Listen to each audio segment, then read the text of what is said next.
Today we will be transfecting ARPE-19 cells obtained from ATCC.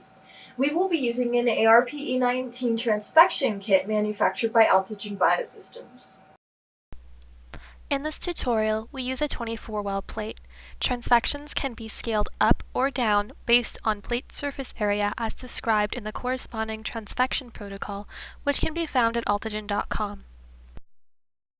Start by seeding 500 microliters of cells in a complete growth medium into the wells. Cell density should be at 50,000 cells per milliliter.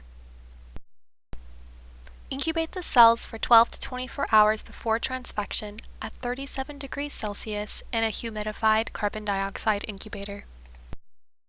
When you are ready to transfect, aspirate the growth medium, wash the cells once with PBS, and add 500 microliters of fresh growth medium. To prepare transfection complex, mix 40 microliters of serum-free medium, 5.5 microliters of transfection reagent, and either 750 nanogram of DNA or 30 to 50 nanomolar siRNA or microRNA.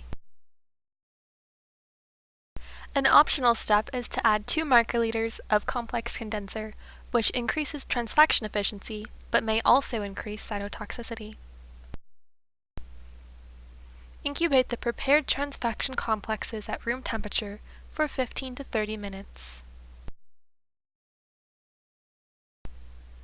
Add the prepared transfection complexes to the 500 microliters of complete growth medium.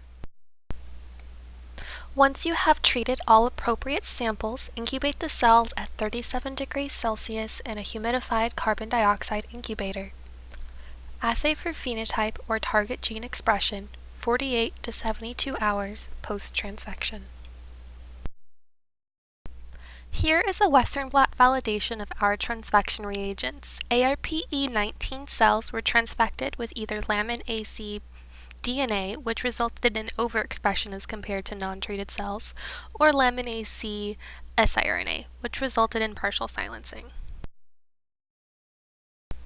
Thanks for watching our tutorial. For more information or products, visit us at altogen.com.